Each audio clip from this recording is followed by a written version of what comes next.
الرزاق جل جلالہ وہ ذات جنہوں نے اپنی تمام مخلوقات کے لیے ذمہ داری رزق کی خود لی ہے اور اس کو پہنچانے کا اہتمام بھی پورا۔ کوئی کمزور ہو یا طاقتور، اسباب اور وسائل ہوں یا نہ ہوں، مسافر ہو یا مقیم، غریب ہو یا امیر، صحت مند ہو یا بیمار، اللہ رب العزت تمام مخلوقات کو رزق پہنچا رہے ہیں۔ میں اور آپ چاہتے ہیں ہمیں اچھا رزق ملے، خوب ملے، بابرکت ملے، بار بار ملے، ہر طرف سے ملے۔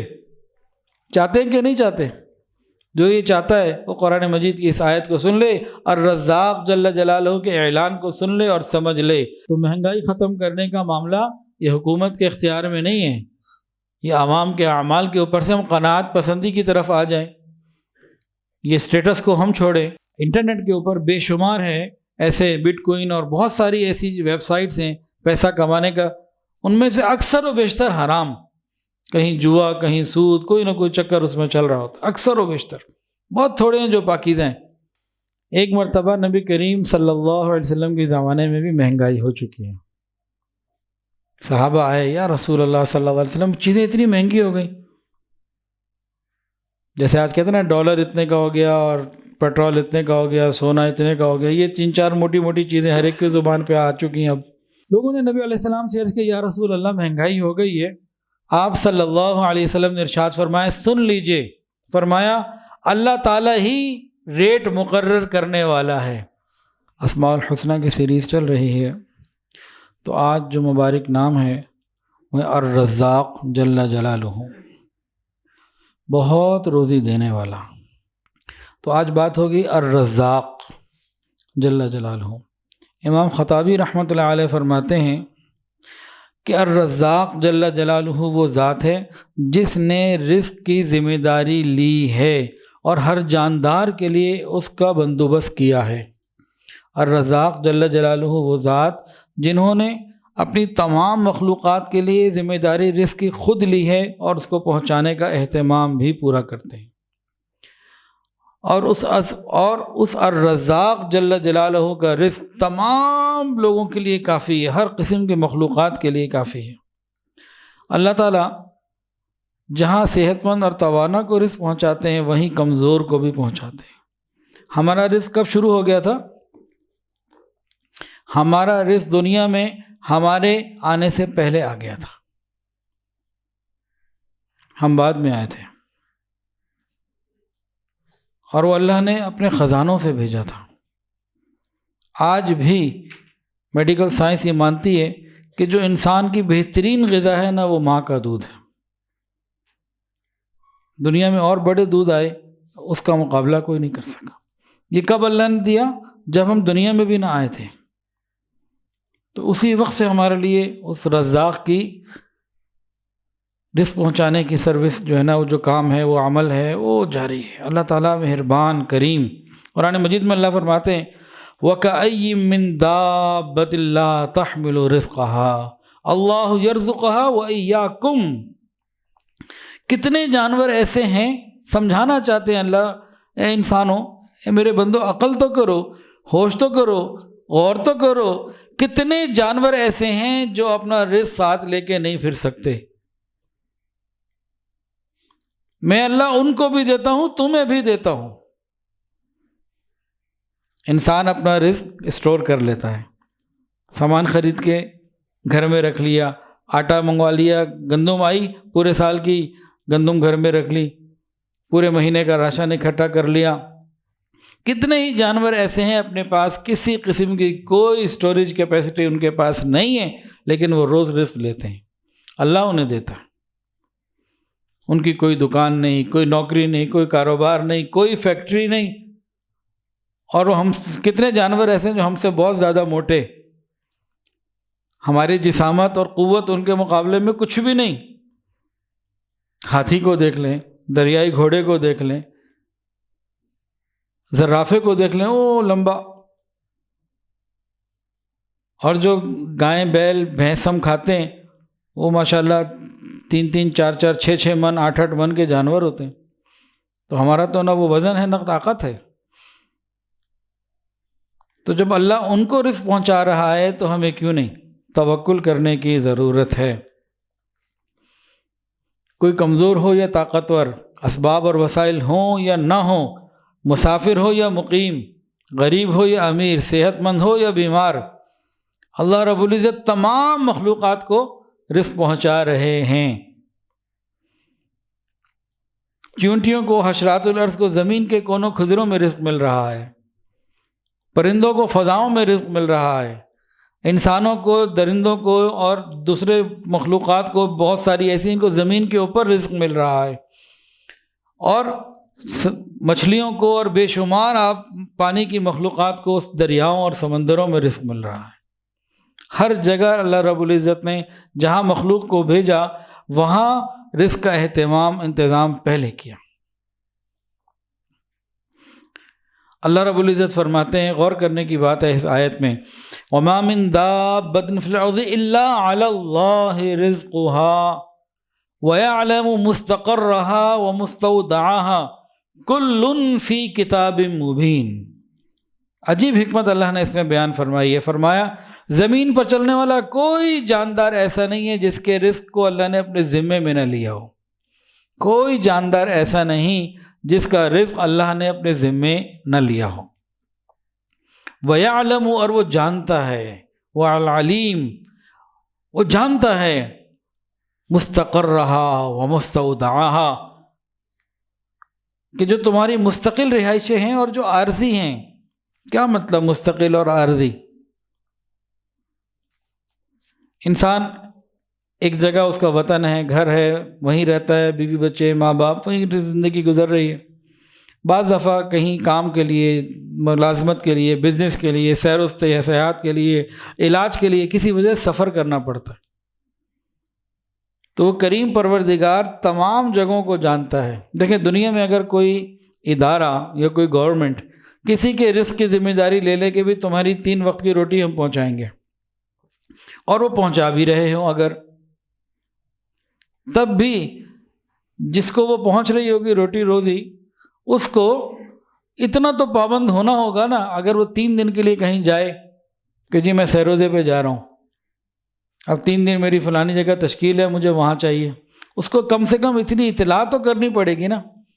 بغیر اطلاع کے تو انہیں نہیں پتہ لگے گا کہ کدھر گیا کدھر نہیں گیا۔ اس پروردگار کی حکمتوں کو دیکھیے، قدرت کو دیکھیے کہ ہمیں تو اطلاع بھی نہیں کرنی پڑتی، یا اللہ ہم اتنے دن کے لیے وہاں جا رہے ہیں، اب آئندہ روٹی وہاں چاہیے، بلکہ ہمارا تو یقین ہی ہے کہ جہاں روٹی لکھی ہوتی ہے وہاں پہنچ جاتا ہے بندہ۔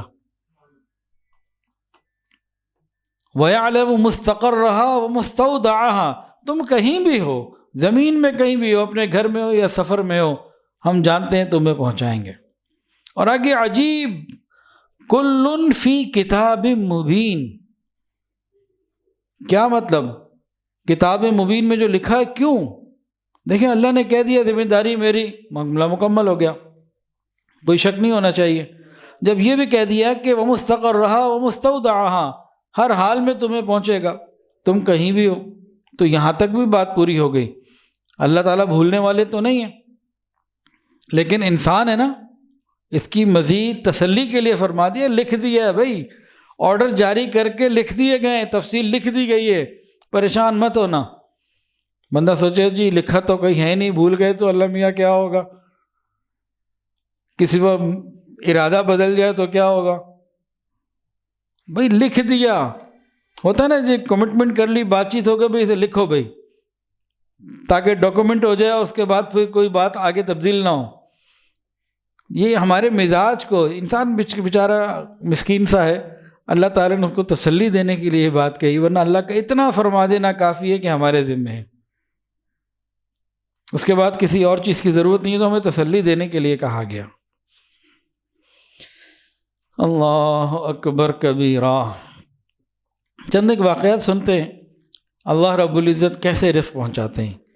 ان واقعات کے بعد پھر ہم آگے ذرا کچھ اور باتیں بھی کرتے ہیں۔ امام قرطبی رحمۃ اللہ نے واقعہ لکھا ہے، اشعریین قبیلہ تھا، بنو اشر، وہ آ گئے مدینہ طیبہ میں ہجرت کر کے اور آباد ہو گئے۔ کچھ مال و دولت زیادہ رہا، کچھ تھا، وہ سب کھا پی کے ختم ہو گیا، پریشانی میں آ گئے۔ تو اب کیا کریں، مشورہ ہوا، انہوں نے کہا بھی رسول اللہ صلی اللہ علیہ وسلم کے بعد وفد بھیجو، انہیں اطلاع کرو تو پھر دیکھتے ہیں، اللہ خیر کریں گے انشاءاللہ، اطلاع کی جائے، نبی علیہ السلام کچھ انتظام کروائیں گے۔ تو انہوں نے 2-3 لوگوں کا ایک چھوٹا سا وفد بنایا کہ جاؤ بھی نبی علیہ السلام کو ہمارے قبیلہ بنو عشر کے مہاجرین کی خبر لے جا کے دو۔ اب وہ نبی علیہ السلام کے پاس آئے تو اس وقت حضور پاک صلی اللہ علیہ وسلم یہ تلاوت کر رہے تھے، وَمَا مِن دَابَّةٍ فِي الْأَرْضِ إِلَّا عَلَى اللَّهِ رِزْقُهَا، کہ زمین کے اوپر جو بھی جاندار ہے اس کے رزق کی ذمہ داری تو اللہ کی ہے۔ انہوں نے یہ آیت سنی تو باہر سے واپس لوٹ گئے کہ بھئی اللہ ہر جاندار کی بات کر رہا ہے، تو قبیلہ بنو عشر اتنے گئے گزرے تو نہیں ہوں گے نا کہ جنہیں کچھ بھی نہ ملے، تو جاندار تو ہم ہیں، تو بس پھر کوئی ضرورت ہی نہیں، واپس چلے گئے وہ۔ اچھا واپس گئے، اپنے قبیلے والے کو بھی کچھ نہیں بتایا۔ اب قبیلے والے بیٹھے ہوئے کہ انہوں نے ہماری بات پہنچا دی ہوگی، اب کچھ سلسلہ ہوگا۔ تو تھوڑی دیر میں کچھ لوگ آئے اور بہت بڑا پیالہ اور ساتھ روٹیاں اور چیزیں کھانے پینے کی آ گئیں۔ یہ لوگ خوش ہو گئے کہ چلو حضور صلی اللہ علیہ وسلم نے بھیج دیا۔ اب سب نے کھایا، کھانے کے بعد بچ گیا۔ تو پھر انہوں نے سوچا کہ بھئی جو بچ گیا یہ نبی علیہ السلام کو واپس بھیج دیا جائے، اور ان کے جو کوئی ضرورت ہوگی، کہیں اور بھیجنا ہوگا، کچھ ہوگا، وہ کام کر لیں گے۔ انہوں نے نبی کریم صلی اللہ علیہ وسلم کو واپس بھیج دیا۔ حضور کو کچھ بھی نہیں پتا ساری تفصیل میں سے ان باتوں کا، وہ تو باہر آیا، آیت سنی اور نکل گیا تھا بندہ۔ خیر کسی اور وقت میں قبیلہ بنو عشر کے لوگ حاضر ہوئے اور آ کے شکریہ ادا کیا، آپ نے کھانا بھیجا تھا، اتنا مزیدار، اتنا لذیذ، ایسا شاندار کھانا آپ نے بھیجا، آپ کی بڑی مہربانی۔ حضور نے فرمایا میں نے تو کچھ نہیں بھیجا بھائی، کس کھانے کی بات کر رہے ہو، میں نے تو تمہیں کچھ نہیں بھیجا کھانے کو۔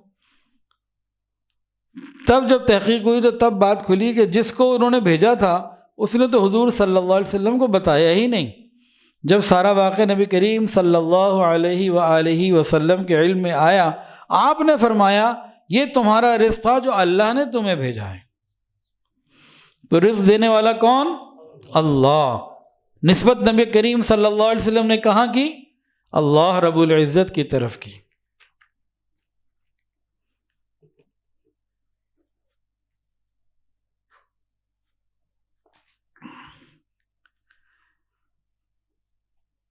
حضرت موسیٰ علیہ السلام اپنے گھر والوں کے لیے کوئی آگ وغیرہ کوئی چیز دیکھنے کے لیے نکلے، پیغمبری مل گئی، اللہ رب العزت کی طرف سے وحی کا نزول ہوا اور آپ کو پیغمبر بنا دیا گیا۔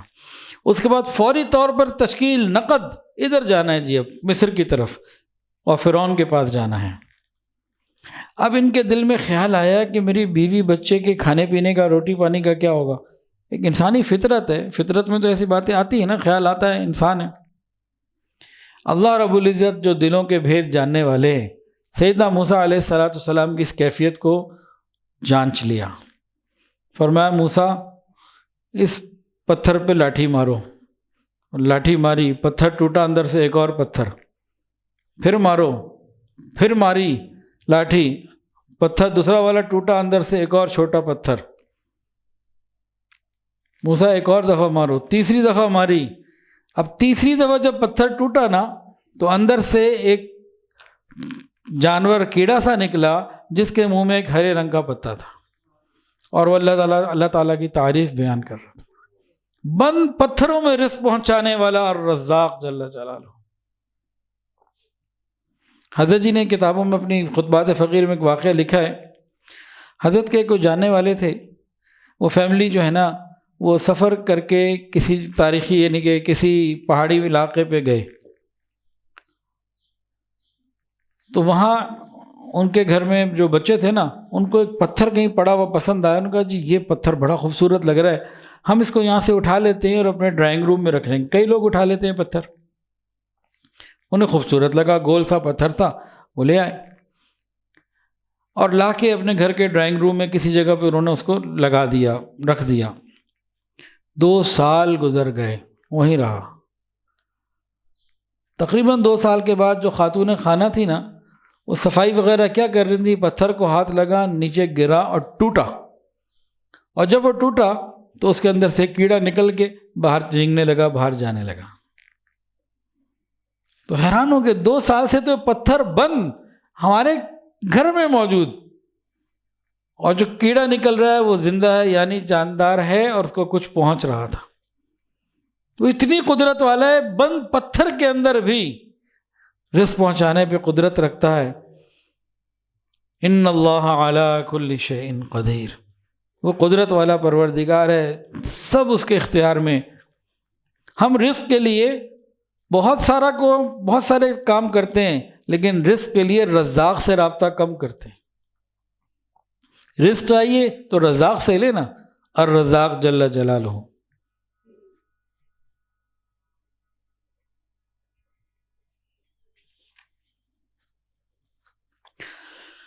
اللہ رب العزت رزق تمام مخلوقات کو دیتے ہیں، کافر کو بھی دیتے ہیں، مومن کو بھی دیتے ہیں، دوست کو بھی دیتے ہیں، دشمن کو بھی دیتے ہیں، اپنے کو بھی دیتے ہیں، پرائے کو بھی دیتے ہیں، ہر ایک کو دیتے ہیں، وفاداروں کو بھی دیتے ہیں اور غداروں کو بھی دیتے ہیں، سب کو دیتے ہیں، ہر ایک کو، اور جانوروں کو بھی دیتے ہیں، جنات کو بھی دیتے ہیں، سب کو رزق ملتا ہے۔ لیکن کچھ لوگ ایسے ہیں جن کو خاص طریقے سے اللہ عطا فرماتے ہیں، وہاں سے عطا فرماتے ہیں جہاں سے گمان بھی نہیں ہوتا۔ وہ کون لوگ ہیں؟ میں اور آپ چاہتے ہیں ہمیں اچھا رزق ملے، خوب ملے، بابرکت ملے، بار بار ملے، ہر طرف سے ملے، چاہتے ہیں کہ نہیں چاہتے؟ جو یہ چاہتا ہے وہ قرآن مجید کی اس آیت کو سن لے، الرزاق جل جلالہ کے اعلان کو سن لے اور سمجھ لے، وَمَن يَتَّقِ اللَّهَ يَجْعَل لَّهُ مَخْرَجًا وَيَرْزُقْهُ مِنْ حَيْثُ لَا يَحْتَسِبُ، اور جو کہ اللہ سے ڈرے گا، اللہ اس کے لیے ہر مشکل میں سے نکلنے کا راستہ بنا دے گا اور اسے ایسی جگہ سے رزق عطا کرے گا اسے گمان بھی نہیں ہوگا، خیال بھی نہیں ہوگا کہاں کہاں سے اسے ملے گا، بے حساب ملے گا۔ اللہ تو سور کو بھی دیتے ہیں رزق، کتے بلے کو، جانوروں کو بھی دیتے ہیں، کافروں کو بھی دیتے ہیں، ایمان سب کو دیتے ہیں، لیکن کچھ خاص لوگ کی اللہ نے الگ سے بات بتا دی، ان کو تو میں اتنا دیتا ہوں اور ایسے دیتا ہوں، انہیں گمان بھی نہیں ہوتا۔ وہ کون لوگ ہیں؟ متقی لوگ۔ اب متقی میں اور آپ بن جائیں تو کیسے بنیں گے؟ اس کو بھی لوگ نہیں سمجھتے، بہت سے لوگ نہیں سمجھتے۔ بعض لوگ کیا سمجھتے ہیں؟ عبادت کرنے والا متقی ہے، بالکل نہیں، سمجھ لیجئے ہر عبادت کرنے والا متقی نہیں ہوتا۔ نماز پڑھنے والا متقی ہے؟ نہیں، عبادت گزار ہے۔ روزہ رکھنے والا، حج کرنے والا، یہ تقویٰ ہے؟ روزہ رکھنا تقویٰ ہے؟ بتائیں جی، سوال پوچھ رہا ہوں میں آپ سے، اتنے بیٹھے ہیں، روزہ رکھنا تقویٰ ہے؟ نہیں، ہم تو روزے دار کو متقی سمجھتے ہیں۔ حج کرنا تقویٰ ہے؟ نہیں، حج کرنا تقویٰ نہیں ہے۔ نماز پڑھنا تقویٰ ہے؟ نہیں، نماز پڑھنا بھی تقویٰ نہیں ہے۔ یہ عبادات ہیں، بلکہ روزے کا مقصد ہی یہ ہے کہ تقویٰ ملے۔ کتب علیکم الصیام کما کتب علی الذین من قبلکم لعلکم تتقون، تم پہ روزے اس لیے فرض کیے گئے کہ تم متقی ہو جاؤ۔ تو اس بات کو سمجھ لے، یہ مسکنسیپشن ہے ہمارا، ہر عبادت گزار متقی نہیں ہوتا۔ ہاں، متقی عبادت گزار ہوتے ہیں، وہ الگ بات ہے۔ نماز روزہ تقوی کا نام نہیں ہے۔ یہ تقوی کیا ہے؟ تقوی کچھ کرنے کا نام نہیں ہے، بہت کچھ چھوڑ دینے کا نام ہے۔ تقوی کچھ نہ کرنے کا نام ہے۔ کیا نہ کرنے کا؟ اللہ کی نافرمانی چھوڑ دینے کا۔ یہ ایک مزاج کا نام ہے کہ بندے کا مزاج یہ بن جائے کہ میں نے اللہ کو ناراض نہیں کرنا، میں نے کسی شعبے میں، کسی دن، کسی وقت، کہیں بھی اللہ کی نافرمانی نہیں کرنی۔ یہ تقوی، جس کو یہ کیفیت مل گئی اس کے بارے میں رزق کے دروازے کھل گئے۔ لوگ کہتے ہیں تسبیح بتائیں، کوئی عمل بتائیں، وظیفہ بتائیں رزق کا۔ جو اللہ نے بتایا اس کو سمجھ لیں۔ وَمَن يَتَّقِ اللَّهَ، جو تقوی اختیار کرتا ہے اس کے بارے میں فرمایا وَيَرْزُقْهُ مِنْ حَيْثُ لَا يَحْتَسِبُ، اللہ اسے وہاں سے عطا فرمائیں گے جہاں سے گمان بھی نہیں ہوتا۔ کن کو؟ نمازی کو، حاجی صاحب کو، روزہ رکھنے والے کو نہیں فرمایا، وظیفے کرنے والے کو نہیں فرمایا، متقی کو فرمایا۔ متقی کون؟ یہ تقوی ایک مزاج ہے کہ بس اللہ کی نافرمانی سے بچنا ہے، زندگی کے ہر شعبے میں ہر وقت بس اللہ کو ناراض کرنے سے بچنا ہے۔ جس کو یہ کیفیت مل گئی اس کے سارے معاملے حل ہو گئے۔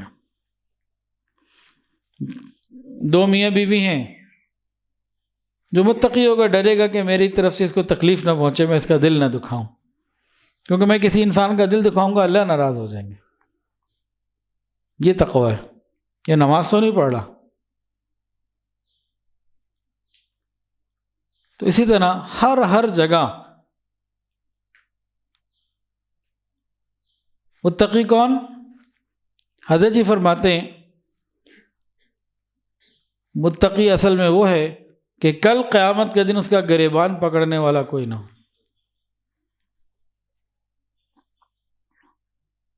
تو کل قیامت کے دن ہمارا گریبان پکڑنے والا کوئی نہ ہو، ایسی زندگی ہم گزاریں۔ یہ ہے متقی۔ اور یہ تقوی اگر مل گیا تو بس آپ سمجھ لیجئے کہ رزق کے دروازے کھل گئے۔ یہ ہے رزق کا اصلی اور زبردست وظیفہ جو ہمیں کرنے کی ضرورت ہے۔ اس کے علاوہ رزق ملتا ہے جب انسان دین کے کام کرتا ہے، اللہ کے راستے میں لگتا ہے، نکلتا ہے، کوشش کرتا ہے۔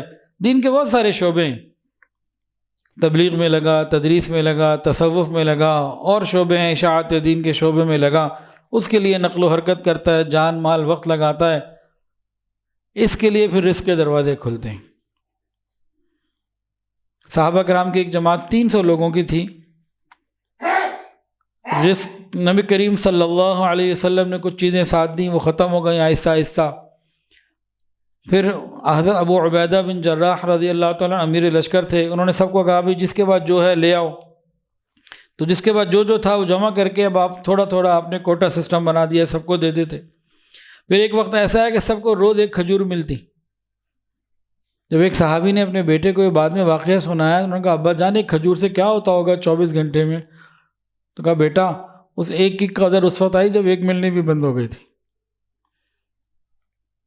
تو پریشانی بھی آئی۔ اس کے بعد یہ سمندر کے کنارے پہنچے، اللہ نے ایک چٹان جتنی بڑی مچھلی ان کو عطا فرما دی، عنبر اس کا نام تھا۔ 1 مہینہ تک یہ 300 لوگ کھاتے رہے، اور اس کا کانٹا اتنا بڑا تھا، اونٹ کے اوپر سامان رکھا، بندہ بیٹھا اور اس کے کانٹے کو کھڑا کیا تو کانٹا اونچا تھا، اونٹ سامان سمیت نیچے تھا۔ تو 300 صحابہ کرام 1 مہینے تک اسے کھاتے رہے۔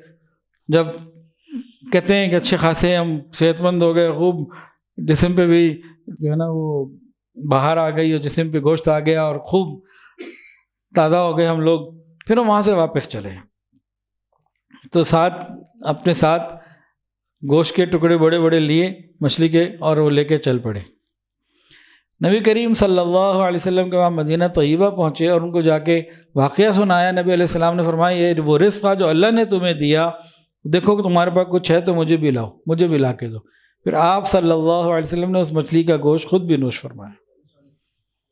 تو تقوی سے رزق ملتا ہے اور دین کی محنت کرنے سے رزق ملتا ہے۔ تو کہتے ہیں جی یہ طلباء دین پڑھیں گے تو کھائیں گے کہاں سے؟ ہاں، جو طلباء دین پڑھیں اور تقوی والی زندگی گزاریں تو پھر اللہ کی طرف سے آسانیاں ہی آسانیاں ہیں۔ جب انسان تقوی اختیار کرتا ہے، دین کی محنت بھی کے ساتھ کر لے، اللہ تعالیٰ جب بے حساب دیتے ہیں نا اور بے گمان دیتے ہیں، پھر پتہ نہیں چلتا کہاں سے آتا ہے۔ حضرت مولانا احمد علی لاہوری رحمۃ اللہ علیہ متقی تھے، دین کا کام کرنے والے تھے۔ ایک زمانہ ایسا گزرا کھانے کو کچھ نہیں ہوتا تھا، پھر ایک وقت وہ بھی آیا، ان کے لیے طائف سے پھل آیا کرتے تھے۔ آج کل 2023 میں دنیا سے پھل آنا بڑا آسان ہے، بہت سروسز آ گئی ہیں۔ 1950-60 کی دہائی میں چلے جائیں، آج سے 70 سال پہلے کسی جگہ سے پھل آنا یہ بہت بڑی بات ہوتی تھی، یہ عام بات نہیں تھی۔ ایک صحابی تھے خبیب رضی اللہ تعالی عنہ، ان کو کہیں قید کر دیا گیا اور وہ قید میں اللہ سے مانگتے رہتے تھے کہ مشرکین مکہ انہیں تکلیف پہنچاتے تھے۔ تو ان کو گھر والوں نے دیکھا، وہ کہنے لگے میں نے خبیب سے زیادہ بہتر قیدی کبھی نہیں دیکھا، اللہ کی قسم میں نے ایک دن دیکھا کہ وہ لوہے کی زنجیر سے بندھے ہوئے ہیں اور انگور کا گچھا ان کے ہاتھ میں انگور کھا رہے۔ کہنے لگی اللہ کی قسم اس وقت پورے مکہ میں انگور کا کوئی نام و نشان بھی نہیں تھا، اور اللہ تعالیٰ نے یہ رزق ان کو لیے بھیج دیا تھا۔ حضرت ابو امامہ رضی اللہ تعالیٰ عنہ، ان کی ایک باندی عیسائی تھی، بعد میں مسلمان ہو گئی۔ اس نے کہا کہ یہ بہت خرچ کرنے والے تھے، جو آتا اس کو کچھ نہ کچھ دیتے۔ تو ایک مرتبہ گھر میں صرف 3 دینار تھے ان کے پاس، تو ایک سائل آیا، ایک دے دیا، دوسرا آیا، دوسرا دے دیا، تیسرا آیا، تیسرا بھی دے دیا۔ اب ختم، میں تو گھر میں تھی، مجھے تو پتہ تھا پیچھے اور کچھ نہیں، اور ان کا روزہ بھی تھا۔ تیسرا جب دے دیا تو میں ان پہ غصے میں آ گئی۔ میں نے کہا یہ آپ نے کیا کیا، گھر کے لیے کچھ بھی نہیں رکھا۔ مجھے غصہ نہیں کرنا چاہیے تھا، لیکن بس اس وقت مجھے غصہ آ گیا کہ یہ کیا کر رہے ہیں، خود پریشان ہوں گے، اب افطاری کے لیے بھی پیسے نہیں۔ خیر وہ سو گئے، ظہر کے لیے اٹھے، نماز پڑھنے مسجد گئے۔ اب مجھے ان کے روزے کی حالت پہ ترس آیا۔ میں نے کہا بھائی بندہ تو شریف ہے، اب کیا کریں؟ تو کسی سے پڑوسی سے جا کے قرض لیا انہوں نے، چراغ میں تیل بھی ڈالا اور ان کے لیے افطاری کا اہتمام بھی کیا۔ اب یہ مغرب کے قریب کہیں افطاری کے لیے جب گھر میں آئے تو دیکھا چراغ جل رہا ہے اور دسترخوان پہ کھانا موجود، تو بڑے خوش ہوئے، کہنے کہ اللہ نے بھیجا ہے، اللہ نے بھیجا ہے، تو اللہ نے بھیجا ہے۔ تو جو باندی تھی نا، وہ ساری چیزوں کو کر کے ان کے کمرے میں بھی گئی، صفائی کی، تو بستر کے نیچے اس باندی کو 300 درہم 300 دینار مل گئے، 300 دینار۔ اس نے کہا اچھا، میں تو سمجھ رہی تھی پیسے نہیں ہیں، ان کے بعد 300 تھے تو 3 خرچ کر دیے، تو میں تو یوں ہی پریشان ہو رہی تھی۔ اب ادھر یہ گھر آتے ہیں تو روشنی ہے، کھانا موجود، اللہ نے بھیجا، اللہ نے بھیجا۔ تو اس نے کہا جی آپ چلے گئے تھے، پھر میں نے اس طرح قرض لے کے افطاری کا انتظام تو کر لیا ہے، لیکن آپ کے تو جناب بستر میں 300 دینار پڑے ہوئے۔ کہا اچھا، یہ بھی پھر اللہ ہی نے بھیجے، میں نے نہیں رکھے، مجھے نہیں پتہ۔ باندی بھی حیران ہو گئی کہ واقعتاً پیسے تو نہیں تھے، اور یہ تو باہر چلے گئے، کوئی اور آیا بھی نہیں، اور ان کے بستر سے 300 دینار نکل آئے، تو پھر یہ اللہ ہی نے بھیجے۔ عیسائی تھی، اسی وقت اپنی زنار توڑی اور کلمہ پڑھ کے مسلمان ہو گئے۔ پھر اس نے دین سیکھا۔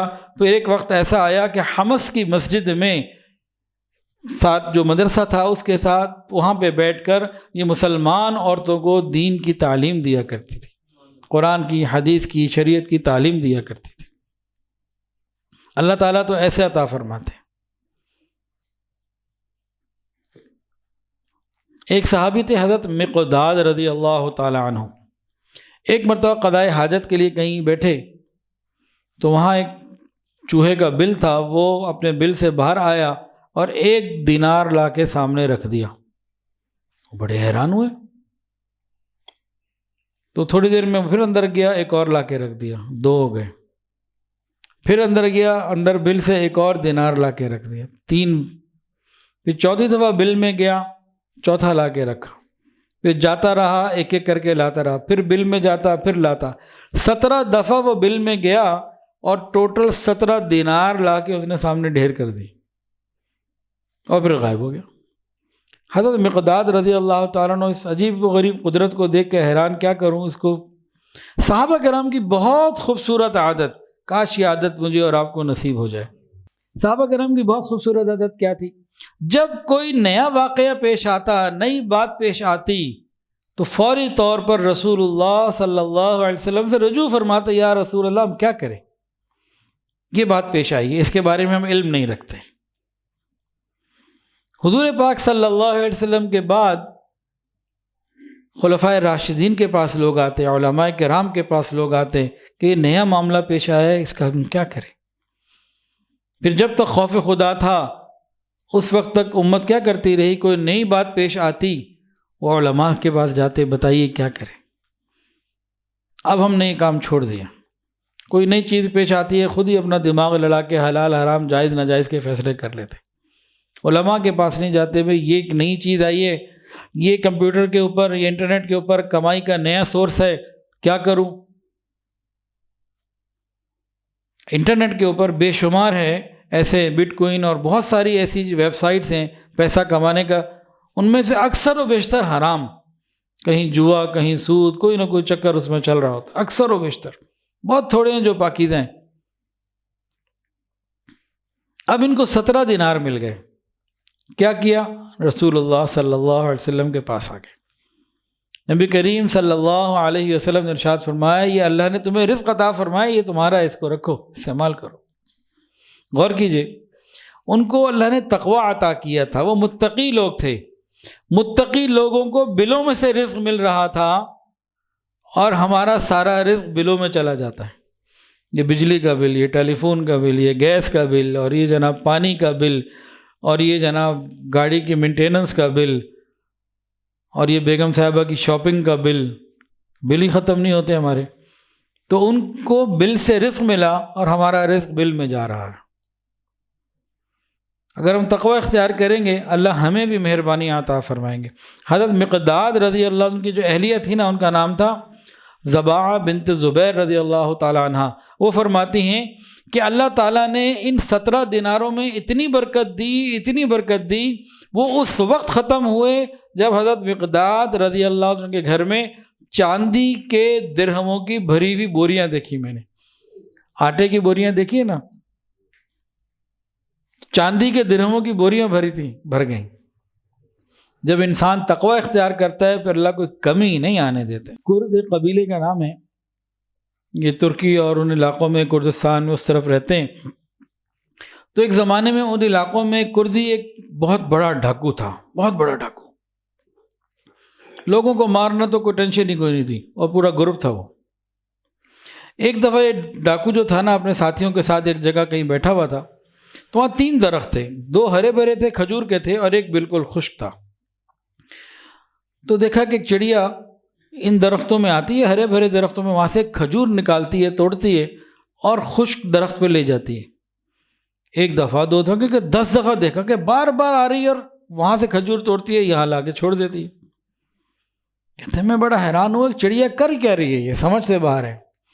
تو میں درخت کے اوپر چڑھا، اس خشک درخت کے اوپر چڑھا، تو اوپر جا کے میں نے دیکھا ایک اندھا سانپ وہ بیٹھا ہوا تھا منہ کھولے ہوئے۔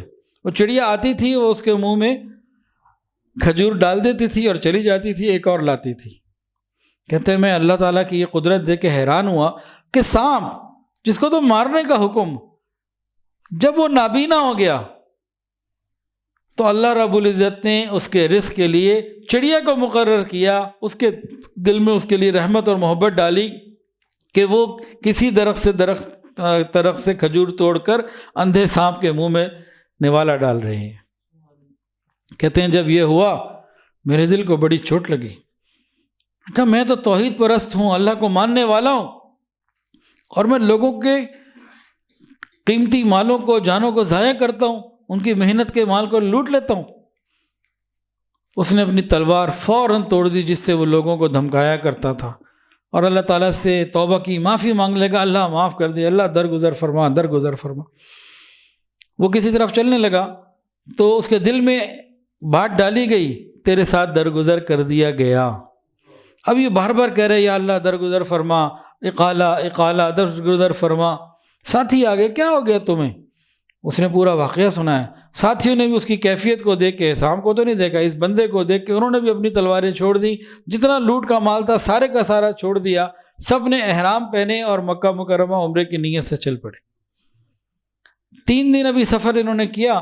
3 دن کے بعد یہ کسی بستی میں پہنچے، رات رکنا تھا، تو وہاں ایک نابینا بوڑھیا، ایک اندھی بوڑھی عورت، وہ ان ڈاکوؤں کے سردار کا نام لیتے ہوئے پوچھ رہی تھی وہ کہاں ہیں؟ کہا بھائی میں کون ہوں، تم مجھے کیسے جانتی ہو، پہچانتی ہو؟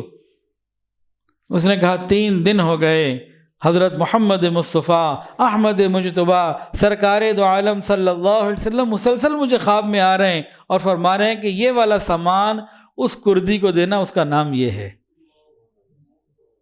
تو اس نے کپڑے اور جو چیزیں تھیں وہ اس کو دے دیں۔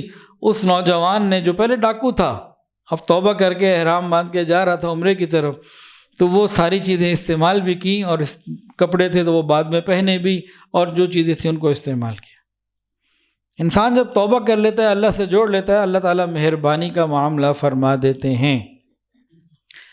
اگر اللہ رب العزت کسی کی مدد کرنا چاہے کسی بھی حوالے سے، تو مسبب الاسباب تو وہ خود ہیں، سارے اسباب اللہ کے پاس ہیں، وہ آسان کر دیتے ہیں۔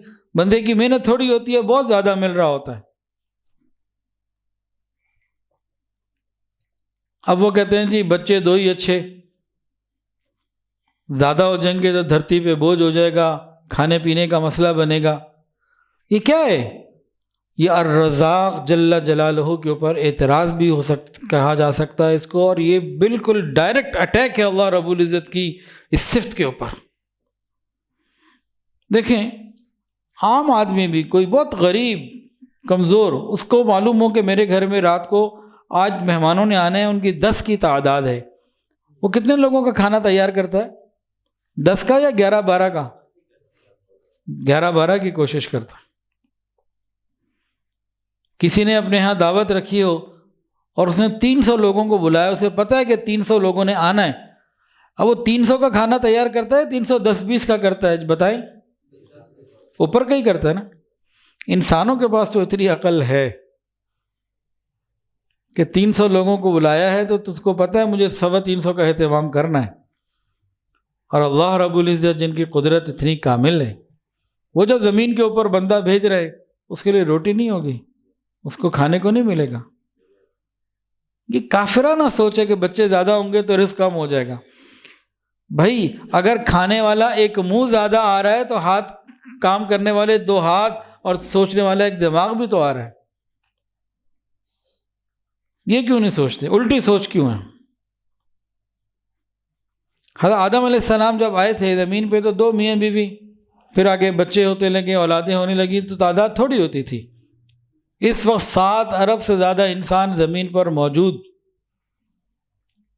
اس زمانے میں جب 200-400 لوگ ہوں گے، ایک زمانہ کبھی زمین پہ ایسا گزرا ہے نا، چند 100 چند 1000 لوگ ہوں گے تو زمین سے کتنی کھیتیں نکلتی تھیں، کھیتوں سے کتنے سبزیاں اور فروٹ نکلتے ہوں گے آج کی تعداد کے مطابق یا اس وقت کی تعداد کے مطابق، ضرورت کے مطابق؟ اگر آبادی بڑھ رہی ہے تو رزق کے اندر فراوانی بھی بڑھ رہی ہے۔ اللہ رب العزت الرزاق جل جلالہ نے فضا میں پرندوں کے لیے رزق کا انتظام کیا، پانی کے اندر پانی کے جانوروں کے لیے رزق کا انتظام کیا، لیکن ایک جانور ایسا بھی ہے وہ بعض مرتبہ بعض حالات میں ایسے وقت میں ایسے جگہ پہ ہوتا ہے، نہ پانی ہوتا ہے نہ کوئی سبزہ ہوتا ہے، پھر بھی گزارا کر رہا ہوتا ہے۔ اس جانور کا نام اونٹ، ریگستان میں کئی دفعہ اس کو 1 ہفتے کے لیے جانا ہے، نہ پانی نہ سبزہ، کچھ بھی نہیں کھانے پینے کو ملنا، اندر ہی اللہ تعالیٰ نے اس کی اسٹوریج کیپیسٹی ایسی بنا دی کہ اسے پریشانی نہ ہو۔ بلکہ بہت ساری جگہ اللہ تعالیٰ نے جانوروں کو چربی دے دی کہ اگر ان کو کھانے کو کچھ نہ ملے، وہ جسم کی چربی پگھل کر غذا بن جائے اور جو جسم کا اصل گوشت ہے وہ محفوظ رہے۔ یہ بھی قدرت کا نظام۔ الرزاق جل جلالہ جس کے لیے چاہتا ہے رزق کھول دیتا ہے، جس کے لیے چاہتا ہے تنگ کر دیتا ہے۔ اولم یعلموا ان اللہ یبسط الرزق لمن یشاء ویقدر ان فی ذلک لآیات لقوم یؤمنون۔ اور کیا انہیں یہ معلوم نہیں ہے اللہ تعالیٰ جس کے لیے چاہتے ہیں رزق میں وسعت فرما دیتے ہیں اور جس کے لیے چاہتے ہیں تنگی بھی پھر وہی کرتے ہیں۔ یقیناً اس میں ان لوگوں کے لیے بڑی نشانی ہے جو ایمان والے ہیں۔ یہ رزق کی تقسیم اللہ رب العزت نے اپنے ہاتھ میں رکھی، اور کبھی کم کر دینا کبھی زیادہ کرنا یہ نشانیوں میں سے بیان فرمایا۔ رزق کی تقسیم کے عجیب عجیب واقعات ہیں۔ حضرت جی نے ایک واقعہ لکھا کہ کراچی گئے ہوئے تھے، اسٹوڈنٹ لائف تھی، تو اس زمانے میں جو انجینئر تھا نا اس کی 500-700 روپے تنخواہ ہوتی تھی، کوئی 1000 روپے تنخواہ بڑی بات ہوتی تھی۔ فرماتے ہیں کہ ہم ساتھیوں کے ساتھ گئے ہوئے تھے کراچی میں، تو ایک ریڈی والا وہ سیویاں وغیرہ بیچتا تھا، یہ جو نمکو وغیرہ، اس سے بات چیت ہوئی، کہنے لگا میں 6000 روپے کی جو نمکو ہے روزانہ اس ریڈی سے بیچ کے اٹھتا ہوں۔ اس زمانے میں جب انجینئر کی تنخواہ 1 مہینے کی 1000 مشکل سے ہوتی تھی، ایک ریڈی والا 6000 روپے کی نمکو بیچ کے رات کو دکان بند کرتا تھا۔ پھر حضرت نے فرمایا کہ ایک جو ہے نا وہ اسٹوڈنٹ تھا، میٹرک میں فیل ہو گیا، کسی جگہ کو پڑھتا تھا کوئی بچہ، میٹرک میں فیل ہو گیا، فیل ہو کے اس نے کہ پڑھائی چھوڑی، میں کہا باپ سے جوتے پڑھنے اور لوگوں نے باتیں سنانی ہیں، اس نے کوئی جا کے نا اپنا کو کام کاروبار شروع کر دیا۔ کافی عرصے بعد ملاقات ہوئی اپنے کسی سے جاننے والے سے اس کی، کہنے لگا اللہ کا شکر ہے میں فیل ہو گیا تھا، اگر میں پاس ہوا ہوتا تو ایم اے کر کے کہیں نوکری کر رہا ہوتا، میں فیل ہو کے گیا ایک دکان کے آگے میں نے تھڑا لگا لیا، کچھ چیزیں بیچنی شروع کر دیں، کچھ عرصے بعد وہ تھڑا خرید لیا، کام چلتا رہا، برکت ہوتی رہی، پھر وہ دکان ہی میں نے خرید لی۔ اگر میں پاس ہو جاتا تو زیادہ سے ایم اے کر کے میں نے جاب پہ لگنا تھا، تو شکر ہے میں فیل ہو گیا۔ بہت سے لوگ ملازمت مانگتے ہیں، مانگتے ہیں کہ نہیں مانگتے؟ کیا ہی اچھا ہو اللہ سے ملازم مانگیں، اللہ مجھے ہی 200-400 ملازم دے دیں، مانگنا ہی ہے نا، تو ڈٹ کے مانگیں، کھل کے مانگیں، لاکھوں کروڑوں کیا اربوں مانگے، جو چاہے مانگے، اللہ سے مانگنے میں کمی نہیں ہونی چاہیے۔ مہنگائی کا خاتمہ کیسے ہو؟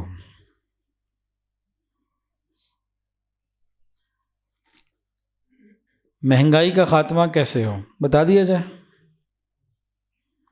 کہ چھوڑ دیں؟ ایک مرتبہ نبی کریم صلی اللہ علیہ وسلم کے زمانے میں بھی مہنگائی ہو چکی ہے۔ صحابہ آئے، یا رسول اللہ صلی اللہ علیہ وسلم چیزیں اتنی مہنگی ہو گئی، جیسے آج کہتے ہیں نا ڈالر اتنے کا ہو گیا اور پیٹرول اتنے کا ہو گیا، سونا اتنے کا ہو گیا، یہ 3-4 موٹی موٹی چیزیں ہر ایک کی زبان پہ آ چکی ہیں اب، تو آٹا دال چاول چینی سب مہنگے ہو گئے۔ تو حضور صلی اللہ علیہ وسلم کے زمانے میں بھی یہ ہوا۔ اب بات پوری کر دوں، یہ کافی ہے اتنا؟ اچھا جی سنیں۔ پھر لوگوں نے نبی علیہ السلام سے عرض کیا، یا رسول اللہ مہنگائی ہو گئی ہے۔ آپ صلی اللہ علیہ وسلم نے ارشاد فرمایا، سن لیجئے، فرمایا اللہ تعالیٰ ہی ریٹ مقرر کرنے والا ہے، یہ ڈالر کا ریٹ، یہ پیٹرول کا ریٹ، یہ گندم کا ریٹ، یہ آلو کا ریٹ، یہ اللہ مقرر کرتا ہے۔ بندوں کی کیا اوقات، بندے مقرر نہیں کرتے۔ سنیے نبی کریم صلی اللہ علیہ وسلم نے ارشاد فرمایا، اللہ تعالیٰ ہی ریٹ مقرر کرنے والا ہے، وہی قابض ہے، وہی کشادہ کرنے والا ہے، وہی رزق دینے والا ہے، سستا کر دے مہنگا کر دے جیسے چاہے کر دے، یہ اس کی قدرت ہے۔ یہ رسول اللہ صلی اللہ علیہ وسلم نے ارشاد فرمایا۔ اور اگلی بات سنیں جس سے معلوم ہوگا کہ مہنگائی کنٹرول کیسے ہوگی، اس پہ ہم نے انشاءاللہ بالکل عمل نہیں کرنا، ٹینشن ہی کوئی نہیں، بالکل ہم نے عمل نہیں کرنا، مجھے پتہ ہے۔ صحابہ کیا پریشانی، مہنگائی ہو گئی، آپ نے سب سے پہلے تو ان کے عقیدے کو درست کیا کہ ریٹ اللہ مقرر کرتے ہیں، وہی قدرت والے ہیں، جس کے لیے چاہے تنگی کر دیں، جس کے لیے چاہے آسانی کر دیں۔ تو سب سے پہلے تو عقیدے پہ محنت کی، دماغ کو ٹھیک کیا، اللہ کی طرف نسبت کی، جوڑا ادھر۔ اور اگلی بات کیا فرمائی، مہنگائی کے شکوے کے جواب میں اس کو سن لیجئے، سمجھ لیجئے، اور عمل اگر ہم کر لیں تو ہمیں آسانیاں مل جائیں گی۔ فرمایا میں یہ امید رکھتا ہوں اللہ تعالیٰ سے اس حال میں ملاقات کروں کہ تم میں سے کوئی مجھ سے کسی خون کا، قصاص کا، مال کا قیامت کے دن مطالبہ نہ کرے، یعنی میرے اوپر کسی انسان کا حق نہ ہو، حقوق العباد کا مسئلہ نہ ہو۔ دیکھیں حضور پاک صلی اللہ علیہ وسلم نے بتائی یہ بات، یہ عام کوئی بات نہیں ہے۔ آپ کہتے ہیں جی بس سمجھ میں نہیں آ رہا کنیکشن کیا ہے۔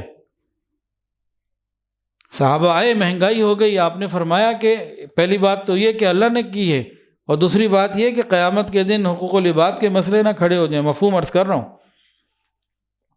کیا مطلب؟ وراثت کی تقسیم ہو تو سب کو حق پورا ملے، ڈنڈی نہ ماریں۔ ملازمت آپ کرتے ہیں تو ٹائم پورا دیں، ٹائم ہے اگر صبح 6 سے شام 6 تک یا 9 سے 5 تک، جو بھی ٹائم ہے وہ پورا ٹائم دیں۔ آج بھی کئی لوگ ایسے ہیں، ان کو 5 بجے آفس سے چھٹی ہوتی ہے اور وہ 4:30 بجے کہیں فیلڈ میں ہیں، آفس کے کام سے گئے ہوئے ہیں، وہ 4:30 کے بعد گھر نہیں جاتے، یا تو مالک سے باضابطہ یا کسی اتھارٹی سے باضابطہ اجازت لیتے ہیں، ورنہ وہ آدھا گھنٹے بعد 5 بجے ہی گھر جاتے ہیں۔ وہ کہتے ہیں جی ہم واپس دفتر کی طرف چل پڑتے ہیں، اور جب 5 بجتے ہیں اس کے بعد گھر کی طرف چلتے ہیں کہ اولاد کو حلال دینا ہے۔ یہ مہنگائی کب کم ہوگی؟ جب میں اور آپ حلال پر آئیں گے، حلال کی فکر کریں گے۔ جب تک حلال کی فکر نہیں ہوگی کمائی میں، چیز چائنا کی ہے کوریا کر کے دے رہے ہیں، 2 نمبر چیز کو 1 نمبر کر کے دے رہے ہیں، تول میں مسئلہ، ناپ میں مسئلہ، ملاوٹ بے حساب، اس میں پوری قوم پی ایچ ڈی کر چکی ہے ہماری. اچھے لوگ بھی ہیں الحمدللہ، لیکن اکثریت کا معاملہ کہیں نہ کہیں گڑبڑ ہر طرف ہے. کرپشن صرف اوپر نہیں ہے، ہم چند لوگوں کو برا کہہ کے اپنے آپ کو فارغ نہیں کر سکتے. یہاں جس کا جہاں داؤ لگتا ہے وہ کوشش کر لیتا ہے. جب یہ سے باتیں سچی ہیں، کسی کو دھوکہ دے کے پیسے لے لینا، حق مار لینا، قرضہ واپس نہ دینا، جھوٹ اور دھوکے کے ساتھ کمانا، سود، اس کو نہ چھوڑنا، حرام اور حلال کی پرواہ نہ کرنا، جب تک یہ باتیں عوام کے اندر موجود ہیں مہنگائی کنٹرول نہیں ہو سکتی، ختم نہیں ہو سکتی. حکومت کے اختیار میں ہی نہیں ہے. مہنگائی کنٹرول کرنا یہ عوام کے اختیار میں ہے. ایک تو کہ حلال کے اوپر پابند ہو جائے، حرام نہیں چاہیے. اور یہ بہت بڑا کردار اس میں عورتوں کا ہے. کتنے مرد ایسے ہیں صرف عورتوں کی، بیویوں کی خواہشات کی وجہ سے حرام حلال کی تمیز، بچوں کی ضروریات کی وجہ سے حرام اور حلال کی تمیز چھوڑ دیتے ہیں. حرام جو آ جائے ٹھیک ہے. تو مہنگائی ختم کرنے کا معاملہ یہ حکومت کے اختیار میں نہیں ہے، یہ عوام کے اعمال کے اوپر سے ہم قناعت پسندی کی طرف آ جائیں، یہ اسٹیٹس کو ہم چھوڑیں. تو مہنگائی کا خاتمہ کب ہوگا؟ جب ہم قناعت کو اختیار کریں گے. میں اور آپ عوام، ہم لوگ قناعت کو اختیار کر لیں تو مہنگائی ختم ہو سکتی ہے. وہ ہم نے کرنا نہیں، ایک کام. دوسرا کیسے ختم ہو سکتی ہے؟ قناعت سے بھی زیادہ جو ضروری ہے، حرام سے بچ جائیں، ہر قسم کے حرام سے، رشوت سے، سود سے، کرپشن سے، اور ہر بندہ بچے تو یہ ابھی کنٹرول ہو جائے گا. اب رزق میں اضافے کے لیے کچھ باتیں بھی ہو جائیں. تقویٰ تو سب سے بڑی بات تھی جو ہو چکی. کچھ دعائیں ہیں. ایک دعا تو رسول اللہ صلی اللہ علیہ وسلم نے بوڑھے لوگوں کے لیے بتائی. ریٹائرمنٹ کے بعد بھی تو چاہیے ہوتا ہے نا، جو جاب سے ریٹائر ہو جاتے ہیں تو ریٹائرمنٹ کے بعد بھی اللہ تعالیٰ رزق دیتے ہیں. اے اللہ، عمر بڑھ جانے پر اور بڑھاپے کے وقت مجھ پر اپنا رزق اور زیادہ کرنا. جوانی سے بندہ دعا کرے اللہ بڑھاپے میں رزق پہلے سے زیادہ ہو. یہ نہیں کہ میں جب کام کر رہا ہوں، جاب کر رہا ہوں تو مجھے ملتا رہے اور میں گھر بیٹھوں تو پھر میں بالکل رہ جاؤں. ہمارا کام ہے مانگنا، اس کا کام ہے دے. اللہ تعالیٰ عطا فرماتے ہیں. انسان کی آخری عمر کے مراحل ایسے گزریں، عمر کے آخری مراحل ایسے گزریں کہ صحت بھی اچھی ہو اور مالی طور پر تنگی بھی نہ ہو، ضروریات پوری ہو رہی ہوں. یہ بہترین نعمت ہوتی ہے، مانگنی چاہیے. اور رزق حلال میں اضافے کے لیے اس دعا کو فجر کی نماز کے بعد 3 دفعہ مانگا کریں. رزق حلال میں اضافے کے لیے اللہم انی اسألک علما نافعا وعملا متقبلا ورزقا طیبا. اللہم انی اسألک علما نافعا وعملا متقبلا ورزقا طیبا. اللہم انی اسألک علما نافعا وعملا متقبلا ورزقا طیبا. رزق حلال میں اضافے کے لیے ہر روز فجر کی نماز کے بعد 3 مرتبہ اللہ سے اس دعا کو مانگیں، اللہ برکت عطا فرمائیں گے. ایک دوسری دعا ہے، ایک دوسرا عمل ہے، وظیفہ رزق میں اضافے کے لیے. یہ معارف القرآن میں حضرت مفتی شفیع رحمۃ اللہ نے لکھا ہے، فرمایا کہ جو شخص فجر کی نماز کے بعد 70 مرتبہ یہ آیت پڑھ کر دعا کرے گا وہ رزق کی تنگی سے محفوظ رہے گا. جو شخص 70 مرتبہ روزانہ فجر کی نماز کے بعد یہ آیت پڑھے گا پھر دعا کرے گا وہ رزق کی تنگی سے محفوظ رہے گا. 25واں سپارہ سورہ شورى کی آیت ہے، اللہ لطیف بعبادہ یرزق من یشاء وہو القوی العزیز. سورہ شورى 25واں سپارہ آیت نمبر 19. اللہ لطیف بعبادہ یرزق من یشاء وہو القوی العزیز. روزانہ 70 مرتبہ فجر کی نماز کے بعد یہ آیت پڑھ کر دعا مانگنی ہے، اللہ رزق کی تنگی کو دور فرما دیں گے. رزق میں ہم صرف مال پیسہ سمجھتے ہیں. الرزاق جل جلالہ کی طرف سے جو رزق ملتا ہے اس میں بہت ساری چیزیں ہیں. صرف مال اور پیسہ نہیں، عزت یہ رزق میں شامل ہے، اولاد، صحت، معاشرے میں نیک نامی، یہ سب رزق میں شامل ہے۔ اور صرف سگی اولاد نہیں، اسٹوڈنٹ جو ہوتے ہیں، شاگرد ہوتے ہیں، مرید ہوتے ہیں، یہ سب رزق میں شامل ہیں۔ اور صرف یہی رزق میں شامل نہیں ہے، روحانی رزق بھی مانگے۔ جب ہم اللہ تعالیٰ سے جسمانی رزق مانگتے ہیں تو روحانی رزق بھی مانگا کرے۔ روحانی رزق کیا؟ عبادات کا سکون، عبادات کی لذت، عبادات کی توفیق، عبادات کے اوپر مداومت، پابندی، دین کی صحیح سمجھ، یہ رزق میں سے ہے۔ اچھے اخلاق، یہ بھی رزق میں سے ہے۔ حوصلہ، ہمت، یہ بھی رزق کے اندر سے۔ قرآن اور حدیث کا علم، اس کی معرفت، یہ بھی رزق میں سے ہے۔ ہدایت، یہ بھی رزق میں سے ہے۔ علم نافع، یہ بھی رزق میں سے ہے۔ ایمان اور اس کی کیفیات، یہ بھی رزق میں سے ہے۔ تو صرف مال پیسہ نہیں ہے، رزق کے اندر بہت کچھ ہے۔ ہم سب اللہ سے مانگیں رزق۔ اچھا جی، ایک بہت آسان عمل رزق میں برکت کا، جو دکاندار حضرات ہیں وہ اس بات کو تو توجہ سے سنیں، جن کی سپلائیوں کے کام ہیں، لوگوں کو مال بھیجنے ہوتے ہیں، اس بات کو توجہ سے سنیں۔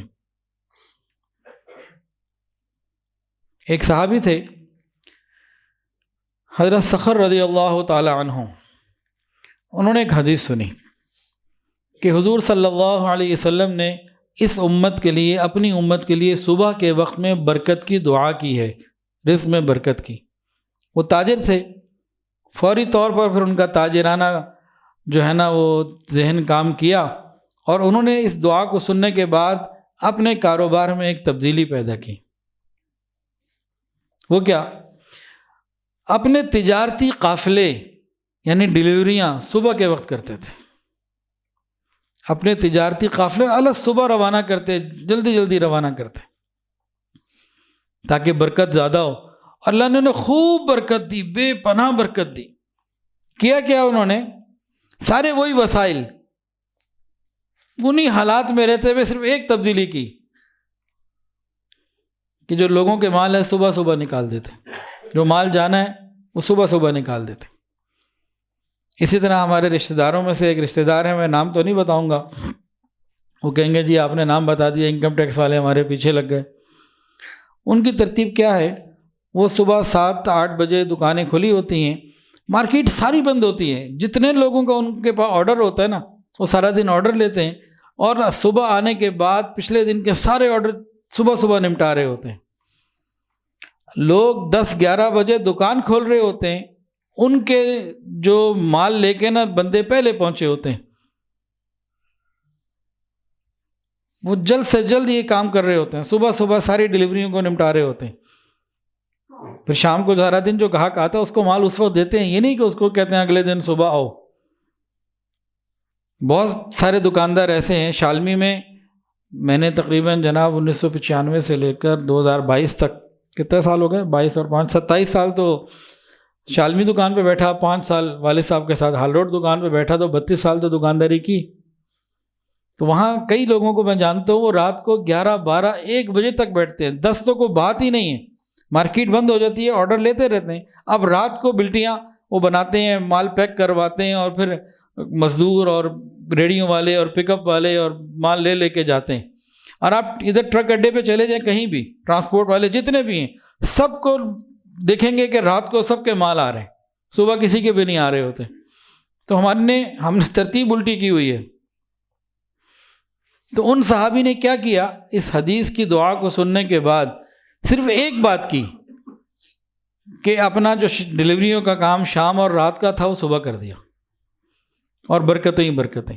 یہ بات آج بھی موجود، جن رشتہ دار کی میں بات کر رہا ہوں، انہوں نے جناب یہ صبح کا کام شروع کیا، سارے کام صبح کر لیتے، ماشاءاللہ ماشاءاللہ، ایک دکان پھر 2 دکان، ایک مکان پھر دوسرا مکان، پھر آگے اللہ نے ہاتھ ایسا پکڑا کہ برکت ہی برکت۔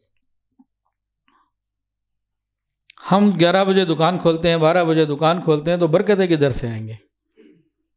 ساری ترتیب ہماری الٹی۔ تو رزق میں برکت کے لیے یہ تاجروں کی بات آ گئی۔ اب ہر آدمی اس حدیث کو سمجھ لے نا کہ صبح کے وقت میں اللہ نے برکت رکھی ہے اس امت کے لیے۔ ہم صبح کون کون سے کام سمیٹ سکتے ہیں، تو ہر آدمی اپنی فیلڈ کو سامنے رکھتے ہوئے جب اس پہ غور فکر کرے گا تو برکت ہی برکت ہوگی۔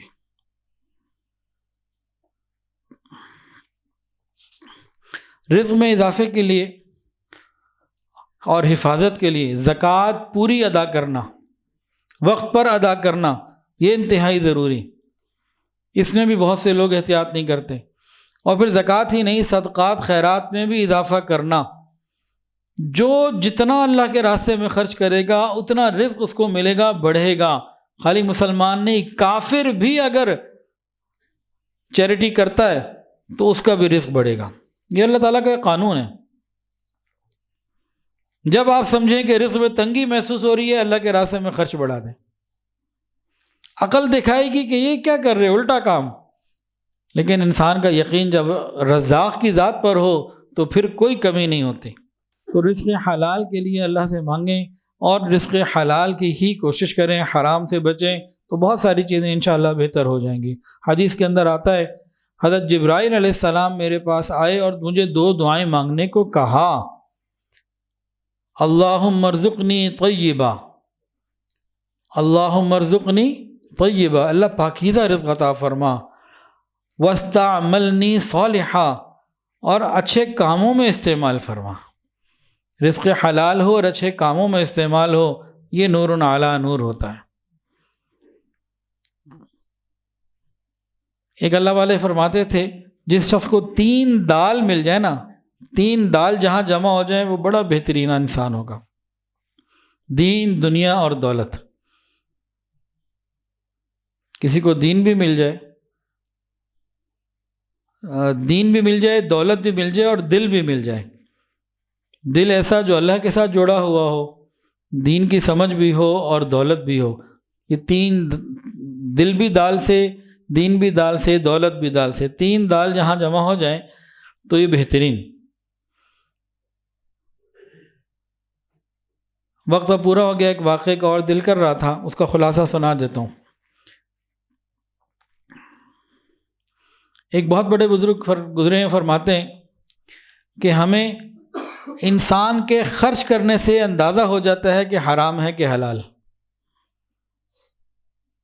انسان کا خرچ کہاں ہو رہا ہے اس پہ غور کرنے سے پتہ لگ جاتا ہے اس کی کمائی حلال ہے کہ حرام۔ کیونکہ جو حرام کمائی ہوتی ہے وہ غلط جگہ پر لگتی ہے، اس کا مصرف عام طور سے فضول خرچی ہوتا ہے۔ جو حلال کمائی ہوتی ہے وہ خیر کے کاموں میں لگ رہی ہوتی ہے۔ ان بزرگوں کے پاس ایک صاحب آئے، کہنے لگے جی امیر آدمی تھا کہ یہ آپ کیا کہہ رہے ہیں جی، ایسا کیسے ہو سکتا ہے؟ انہوں نے کہا اچھا تم ایسا کرو، تم کچھ پیسے کسی کو صدقہ کر دو اور اس کے بعد پیچھے دیکھو وہ کرتا کیا ہے۔ امام مالک رحمۃ اللہ علیہ کا واقعہ ہے۔ انہوں نے کہا ٹھیک ہے۔ اب وہ گیا، اس نے کسی لنگڑے کو، اپاہج کو دیکھا اور اس کو جا کے خاموشی سے صدقہ دے دیا اور پیچھے ہٹ گیا۔ اب امام مالک رحمۃ اللہ کو فرمایا تھا ذرا دیکھتے رہنا، وہ دیکھتا رہا تو پتہ لگا چند منٹوں کے اندر اس کا جو ٹانگ باہر آ گئی، لنگڑا پن ہو گیا ختم۔ اب وہ دوڑتا ہوا تیزی سے جا رہا ہے اور سیدھا وہ کسی کوٹھے پہ گیا۔ اس کو بڑا افسوس ہوا، اس نے جا کے امام مالک کو بتایا، کہا کل آنا۔ کل وہ آیا تو امام مالک نے اپنے پیسے اس کو دیے کہ بھئی میرے پیسے بھی لے جاؤ اور یہ بھی کہیں خاموشی سے صدقہ کر دینا، اور پھر دیکھنا ہوتا کیا ہے۔ اگلے دن وہ چل پڑا، کس کو دوں۔ تو اس نے دیکھا کہ ایک شخص کوڑے کے ڈھیر پہ نا مردہ بطخ تھی، کوئی پرندہ تھا، مرغی یا بطخ، اس کو بیگ میں ڈال رہا ہے۔ تو خیر میں اس کے پاس گیا، اس کو جا کے میں نے جو ہے نا وہ پیسے دے دیے۔ اس نے پیسے لیے تو وہ جو تھا نا اس کے پاس، وہ اس کو پھینک دیا اور سیدھا گیا کسی دکان پہ پنساری کی، وہاں سے دال چاول آٹا کچھ چیزیں لیں اور اپنے گھر چلا گیا۔ اس کو بات سمجھ میں نہیں آئی تھی، کل والی تو بات پوری سمجھ میں آ گئی تھی، آج کسی سمجھ میں نہیں آئی۔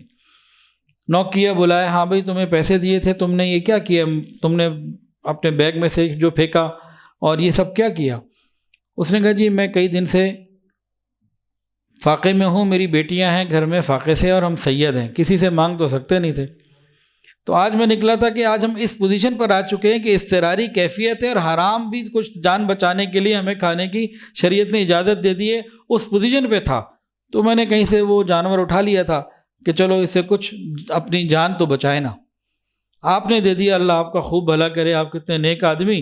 تو میں نے حرام کو باہر پھینکا، اس کو گھر نہیں لایا، اور پھر کچھ آٹا لیا، کچھ لیا، اب جا کے میں نے بچیوں کو دیا، انہوں نے چولہے پہ چڑھایا، اب کچھ دیر میں وہ بھی کھائیں گی، میں بھی کھاؤں گا، اللہ تمہیں خوش رکھے، تمہاری وجہ سے ہمارا آج فاقہ دور ہو گیا۔ اس کی حالت تو ہو گئی خراب۔